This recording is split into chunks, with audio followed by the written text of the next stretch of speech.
Hello, everyone. My name is Stanley St. Rose, and today we're going to be talking about the relations of Alvar Nunez Cabeza De Vaca.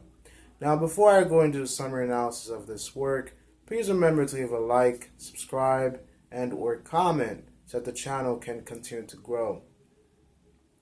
Now, Cabeza De Vaca, I'm just going to be calling him Cabeza De Vaca for the rest of this video because Alvar Nunez Cabeza De Vaca, that's a very long name. And to make this shorter, I will just call him De Vaca, not Cabeza De Vaca, just De Vaca. You guys will understand. I don't want to struggle for this entire video. So, De Vaca here, what is he talking about? So this is the relation of his experience within America and what he's going through. And basically, De Vaca, at a certain point, he was in Florida, and at another point, Cabeza De Vaca was in Texas. He spent a long time in America. And this is an America that was very tough to live in. You know, there's no cities like we have today in the 21st century. There's no cities, there's no roads, there's no nothing. This is all, America or the United States as we know it today.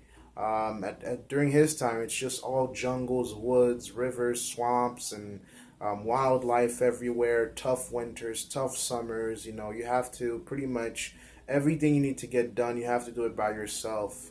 And so his life or his exploration, his life while he's exploring is very difficult, very dangerous. There's a certain point. What basically happens to him at when he gets here. There's some men who desert. There's some men who die at sea. There's some men who starve and die. There's a point where he had to eat his own horses. Just not an easy life. A very tough life.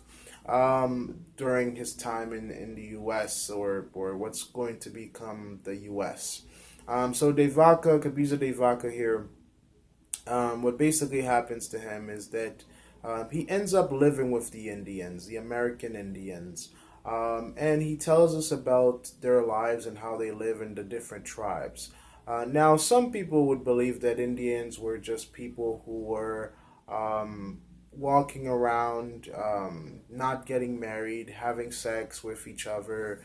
And it was just like an open, free, naked society. And they had wild dances and they lived in teepees and there was no civilization. It was just a bunch of people living off the land. That's not the narrative that De Vaca tells us here. That's not the narrative that he goes upon. He tells us that the men got married to one wife and they had children. And that, the men, the only times they would leave their wives is if their wives couldn't have children and they couldn't get along. Or that was pretty much it. Usually they got married and had one wife. And when that wife produces children for them, they would stay with that wife and not leave her. So pretty much you had a community where there was families, mothers, fathers, and they had children. That was the common way of life for the Indians, the American Indians. The only people that he talks about that had more than one wife is the medicine workers or the people who could heal, the healers, we can say. And these are people, or some people could say maybe they're in the same category as witch doctors, because these healers knew about certain rituals and certain things on how to get things done, or how to heal people, or how to bring people good health. The healers could have 2 or 3 wives. When they died, they didn't bury them. They actually turned them into ashes, grind their bones, take their bones, mix it with water, and they would drink it. So the Indians had these certain practices that were very different or strange to us, and that's what they did. They saw the healer as a person that had certain abilities and powers, and if you could, you live in that type of world, you probably thought that a man who could heal you had certain abilities, and maybe if you drink him, turn him into powder after he's dead and drink him, maybe that might benefit you. And so that's what they did. And so he tells us more about their standards. Like for example, one of the customs in amongst the Indians, or some of the tribes, is that when they find out that their wives are pregnant, they won't have sex with their wives until the child is born, and after the child is born, they won't have sex. So like pretty much the child is born, they don't have sex with their wives, and after the child is born, they keep going for 2 years. So child is 9 months for the child to be born plus 2 years, then they will go back to having sex with their wives. So that's a custom among their region, or amongst the Indians, and they have all types of different customs on about when people die. So like if a son dies, they won't go out for, if a person dies that's close to them dies in their household, they probably won't go out. They won't go out, not probably. They just won't go out for 3 days, and people would have to come in and bring them food, which is very interesting. So some would starve for, stay hungry for 3 days when there was no food to be found. They wouldn't go out if somebody dies. So if somebody dies in the winter, or if multiple people die, imagine like if two or three people die in your house all at once. And I mean, today with modern medicine, that kind of seems crazy that, two or three people might fall dead at your house. But in those tribes, people were having several children. There wasn't a limit based on children, so you could have as many children as you want, as long as you could feed them. And also, there was lots of land, and these are tribes, and they could grow. And so there's tough winters. So every man, you would think that they would have as many children as they possibly could, because children die, and especially when you're living during a time when there's no medicine, there's no hospitals, there's no nothing. It's survival of the fittest. De Vaca even talks about how, if you go out on a hunting expedition and a person is hurt or injured and they can't keep going, if it's not a son or a close relative, they would leave that person behind to die, because, well, you got to survive. And so it was a very tough life. De Vaca talks about, pretty much everything that they did. He lived them with several years. He lived with them for several years. So he witnessed what they did when people died. He witnessed what they did when people got married and people got engaged and people had children. He witnessed how they live, and the place where they, how they went around.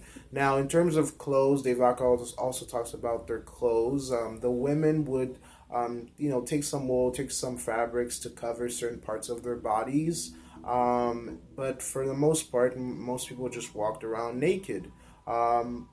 Just especially during the winter time, you would have to cover up because, you need to cover up, and they would use all types of skins to cover up from the cold. But for the most part, the people moved around. Mostly naked, except some women would cover some parts of their bodies, just to protect from the natural weather, the natural kinds. Because the way that De Vaca talks about this, it wasn't because of any like societal thing. It was more so for natural reasons, or just to protect your body from the elements. So that's the customs. That's how they lived. It wasn't like a free-for-all sexual society. It was a coupling society. So that's very interesting, because some people do believe that American Indians were just, out in the wild, having lots of children with whoever they wanted, and they weren't civilized. That's why, in terms of deeper meaning, in terms of an analysis, this work by De Vaca kind of really lets us, or allows us to believe how, there was a social norm within the American Indian tribes, because they had a way that they lived amongst each other, a way that they married. So they had institutions that they believed in and that they existed by. That shows you that the same way that the Europeans, or different people who came from different countries to conquer the Americas, they were conquering human beings. They weren't just savages in the wild. They had customs, they had belief systems, they had leaders and chiefs and people or elders. And so you can see the hierarchical systems that existed amongst the American Indians. So he lived amongst them. Some tribes had more than others. Some tribes had corn and hunt. They hunted. They could plant food and they had lots of food. And some tribes sometimes they would go hungry when they couldn't find any food. And so it's very interesting. I mean, he even talks about it. Sometimes food wouldn't be easy to find, and they would just eat raw meat when they could get it. So the life of the Indians, yes, they had a lot of land. Yes, they could exist off of the land, but their survival ways they had to be tough, and they were a tough people. I mean, he even says De Vaca tells us that they're well built, very strong individuals that lived off the wild. And you could imagine if you're living off the land, your skin might be tougher because they're going on nature, they're getting scrapes and bumps. So over time, their hands are going to form calluses, their feet are going to form calluses, and their skin's going to become tougher, especially when they're walking in around in the elements, in the nude. So that's very interesting, the way he describes how they move around, how they live. De Vaca goes into ultimately, after he tells us within the relations of Alvar Nunez Cabeza de Vaca, what a long name. He tells us that after a while of living amongst them, he became a merchant. He started selling and trading. He also became a healer. He would go from tribe to tribe and village to village to heal people. And some of them, especially like the Pimas, they started to give him some respect, and some people started to follow him. So he developed some type of friendship, sympathy. I mean, for me, he lived amongst them for so many years. And the thing is, like, if you think about it, in terms of deeper meaning, in terms of analysis here, De Vaca lived amongst them for several years. He went nude or wore no clothes, just like them. He tried to speak their language. He ate like them. He lived like them. He dined the way they dined. He slept the way they slept. If he was never arrested later by other explorers, I mean, one could say that he could probably have been a part of the Indian, or later you could say that if he stayed there for a longer amount of time, since he had already adopted their way of life, you could have seen him get married, or become a part of a tribe, get married, and have children and become a part of them. Because he really started to think that, well, I'm never going to go back home. I'm alone. I have no other way of going back. And you could see that, in some ways, you could see that he probably would have become a part of them, marry into a tribe and have children, things like that, because he developed sympathies, and he started to talk about, well, or he started to think that maybe we shouldn't abuse these people, maybe we shouldn't make them slaves, maybe we shouldn't do anything bad to them, because, well, I've lived amongst them, they've been kind to me here and there, and, well, they have a lot of customs that are not so strange. I mean, he still says that a lot of them are strange, or their customs are strange, but when he was alone and there was nobody or any of his countrymen were near him, well, he was thinking about cozying up to them in some way, you can say. But later, what ultimately happens, he finds some Christian explorers, and he gets into a dispute with them. They wanted to enslave the Indians. He didn't want that. He didn't want to go out for glory and treasure and money anymore. He kind of turned a new leaf and wanted to, well, not enslave them or hurt them in any way. I'm talking about the Indians here. And he ultimately gets arrested for this, sent back to Spain. He gets sent to court, and then he gets banned from ever coming back to the Americas or to the United States. Well, he ends up writing this account of the customs of the region, the realities of living amongst the Indians, and what he had to endure and what he had to face, and all the things he witnessed, and how they lived, how they ate, how they conducted themselves amongst each other, and how, well, he started to see that they're not just savages in the wilderness, that they're human beings, and they have customs and language and leaders and elders, and a way that they lived, and so One thing I would say in terms of even deeper meaning Cabeza de Vaca does within this work, he really shows you, how these people, these lands were already inhabited by different people, and that, it was mostly greed and hunger for power and wealth that made the explorers turn them into slaves. Because even when certain points where they would consider that they're human beings, they would just take that all out of their minds. Because, if you're gonna get rich and find gold and treasures within a land, why would you acknowledge somebody's why would you acknowledge that certain peoples are humans when you can make money off of them? And a lot of the explorers and adventurers and settlers, that's what they came to the conclusion of. I'm going to make money. I'm going to turn them into slaves, and anybody who opposes that, they're going to get arrested and sent back to Spain, and they were going to get charged.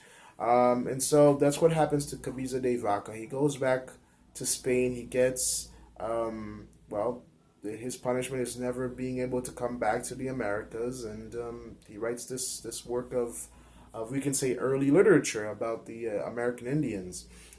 So that's pretty much what happens within these works, within how he lived amongst them, how he lived with them, how he traded for, or how he worked, the way that he was a healer, and the customs of the American Indians and how they lived amongst one another.